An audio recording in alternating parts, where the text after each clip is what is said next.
சிறகடிக்க ஆசை சீரியல்ல ரோகிணி சிக்குவாங்களா, மாட்டாங்களா அப்படின்னு நம்மளும் பல நாளா பேசிட்டு இருக்க. இந்த கிறிஷ்ங்கிற பையன் வந்ததுக்கு அப்புறமா சிக்குவார்ன்னு பார்த்தா, அந்த கிறிஷ் அத விட விவரமா இருக்காரு.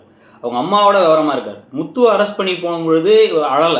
அழுதாலுமே பார்த்தீங்க அப்படின்னா, அதுக்கப்புறமா போயிட்டு சாமி கும்பிடுறதோ, இல்ல எங்க முத்து மாமாவ திருப்பி கூட்டு வந்துருங்கன்னுலாம் எதுவுமே சொல்லல.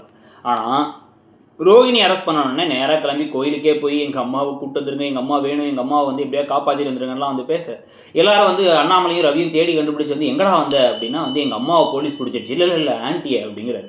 அவங்க அம்மா திருப்பி வந்துட்டாங்க. ரோகிணி எப்படியாவது ரோகிணி கேஸை முடிச்சு திருப்பி கூட்டு வந்தா கட்டி பிடிச்சிட்டு அம்மா ஆன்ட்டி அப்படின்னு அழுத எல்லாரும் ஒரு மாதிரி பார்க்குறாங்களே தவிர, இப்பவும் இந்த மரமண்டைகளான மீனாவுக்கும் முத்துவுக்கும் மனோஜோட குழந்தையா இருக்கும்லாம் யோசிச்சிங்களே கிறிஷ, ஏன் ரோகிணிக்கு சம்மந்தப்பட்டிருக்க கூடாது? ரோகிணி தான் அந்த பொண்ணா? துபாய் போயிட்டதா திருப்பி பொய் சொல்றாங்களே, அந்த பொண்ணு ரோகிணி தானா அப்படிங்கிற சந்தேகம் அதை கன்ஃபார்ம் பண்றதுக்கு இவங்க ஏதாவது முயற்சி எடுத்தாங்கன்னா நல்லா இருக்கும். ஸோ அதை பத்தி நீங்க என்ன நினைக்கிறீங்கிறத சொல்லுங்க. இந்த சீரியலை பத்தி உங்க கருத்து என்னங்கிறதையும் சொல்லுங்க. அப்படியே மறக்காம இடம் பொருள் சேனலையும் சப்ஸ்கிரைப் பண்ணுங்க. தேங்க்யூ.